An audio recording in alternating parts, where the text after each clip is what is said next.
नमस्कार, मैं चंदन कुमार और आप देख रहे हैं अपना पसंदीदा चैनल अंगवानी। हमारे साथ जो गेस्ट हैं उनको देखकर आप समझ ही गए होंगे कि कोई बात जो आज आपके सबसे जो आपके दिमाग में एक 8वें वेतन आयोग को लेकर जो एक दिमाग में बहुत सारे सवाल है उसको लेकर बात होगी। और वो सवाल है 8वें वेतन आयोग को लेकर। श्री कुमार सर हमारे साथ हैं जो जनरल सेक्रेटरी हैं all India defence employees federation के, और एनसीजेसीएम के महत्वपूर्ण घटक जो एआईडीईएफ है वो उसका एक महत्वपूर्ण घटक और उनके नेता है, और वहां पर वो जाते हैं, आपकी बात भी रखते हैं। सर बहुत स्वागत है आपका अंगवानी पर। नमस्कार चंदन कुमार जी, आपका व्यूअर्स को भी नमस्कार। सर क्या अब कब जाएंगे जेसीएम में 8वां वेतन आयोग पे, क्या सर अपडेट है? देखिए, आप सबको मालूम है नवंबर 3 तारीख 10 महीने के बाद सरकार ने पे कमीशन का नोटिफिकेशन इश्यू किया। अभी 2 महीने होने वाला है, जनवरी 3 तारीख। लेकिन अभी तक पे कमीशन का दफ्तर तक अलॉटमेंट नहीं हुआ। पे कमीशन किधर बैठेगा, उनका ऑफिस किधर है, उनका ऑफिस में क्या क्या सुविधा उनको देना है, ये सभी विषय के बारे में हम लोग का कितना जानकारी है, अभी तक कोई फाइनल डिसीजन नहीं हुआ। तो पे कमीशन का दफ्तर ही अलॉट नहीं हुआ, पर पे कमीशन का काम कैसे शुरू होगा? तो मेन चीज है उनको ऑफिस, उनको तो वेल फर्निश्ड और with all modern technical equipments, wifi connection, ये सब करके उनका सफिशिएंट स्टाफ, ऑफिसर्स, वो सब अलॉट करना सरकार का जिम्मेदारी है। लेकिन अभी तक उसके बारे में कोई काम शुरू नहीं हुआ, ये हम लोग का जानकारी है। तो सर उसका आपने मतलब क्या है? जी जी हाँ वेंडर, आप बहुत बड़ी बात बता रहे हैं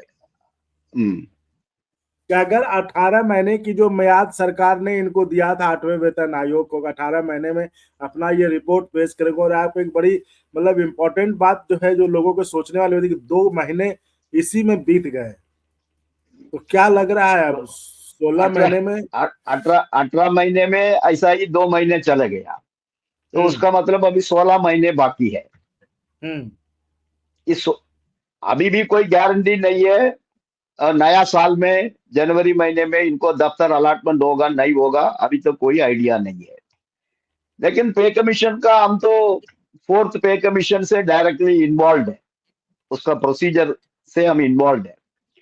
तो पे कमीशन का एक प्रोसीजर क्या है, पहले उनका दफ्तर इफ्तर में बैठने के बाद वो सभी संगठन को उन्होंने पहले चिट्ठी लिखेगा, ये हमारा टर्म्स ऑफ रेफरेंस है, इस टर्म्स ऑफ रेफरेंस का अनुसार आप आपका ऑर्गेनाइजेशन का विचार हमको भेजो। वो कितना भी सेंट्रल गवर्नमेंट का रिकॉग्नाइज्ड एम्प्लॉइज ऑर्गेनाइजेशन है उनको भी भेजता है, और secretary staff side national council JCM को भी चिट्ठी लिखता है, आप लोग का मेमोरेंडम सबमिट करो करके। फिर सभी स्टेट गवर्नमेंट्स को भी उन लोग चिट्ठी लिखता है, ये हम लोग का टर्म्स ऑफ रेफरेंस है। फिर पब्लिक डोमेन में भी डालता है, पब्लिक भी उसके बारे में पे कमीशन का टर्म्स ऑफ रेफरेंस के बारे में जनरल पब्लिक भी उनका विचार पे कमीशन को बोल सकता है। तो ये चिट्ठी आने के बाद ही सभी लोग उनका मेमोरेंडम वगैरह सबमिट करेगा। तो उसके लिए मिनिमम 2-3 महीने का समय तो रहेगा, कारण ये आसान काम नहीं है, इसको बहुत रिसर्च करना पड़ेगा, स्टडी करना पड़ेगा। पिछला पे कमीशन का क्या क्या सिफारिश अभी तक इम्प्लीमेंट नहीं हुआ, अभी इस पे कमीशन में क्या क्या डिमांड रखना है, मिनिमम वेजेस का कैलकुलेशन का फॉर्मूला क्या होना चाहिए, फिटमेंट फैक्टर क्या होना चाहिए, ये सब बहुत इश्यूज है। इसमें मेमोरेंडम वगैरह तैयार करना इतना आसान काम नहीं है। फिर भी हम लोग नेशनल काउंसिल जेसीएम का तरफ से एक मीटिंग हुआ दिल्ली में 15 नवंबर।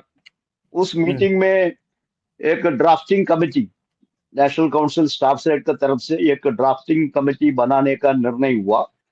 तो उसके बाद सेक्रेटरी स्टाफ साइड ने सभी ऑर्गेनाइजेशंस को लिखा है, आप लोग आपका नाम दे दो, और आप लोग की तरफ से ये नेशनल काउंसिल जेसीएम का तो कॉमन मेमोरेंडम, सर्विस मैटर्स में तो कॉमन मेमोरेंडम जाता है, उसमें क्या क्या विषय को इंक्लूड करना है उसका बारे में सभी ऑर्गेनाइजेशन उनका विचार जल्दी जल्दी से जल्दी उनको भेजने के लिए, उसका बाद फिर ड्राफ्टिंग कमेटी का बैठक होगा 10-15 दिन दिल्ली में। फिर ये अलग अलग ऑर्गेनाइजेशन से क्या क्या प्रपोजल आया वो सब स्टडी करके उसका ऊपर चर्चा करके फिर ड्राफ्टिंग कमेटी को एक यूनानिमस डिसीजन में आना है इसमें क्या क्या विषय मेमोरेंडम में इंक्लूड करने का। तो हम तो एआईडीएफ की तरफ से हम लोग ने कुछ 60-70% काम ऑलरेडी कर चुका है। हम लोग की तरफ से क्या क्या प्रपोजल होना चाहिए। पिछले संडे एआईडीएफ का ऑफिस बैरर्स का भी मीटिंग हुआ, उस मीटिंग में भी 3-4 घंटा हम लोग ने बहुत विस्तार में डिस्कस किया थ्रू वर्चुअली वीडियो कॉन्फ्रेंस के नाते। बहुत प्रपोजल्स आया तो उस प्रपोजल्स हम लोग अभी कंसिडर कर रहा है।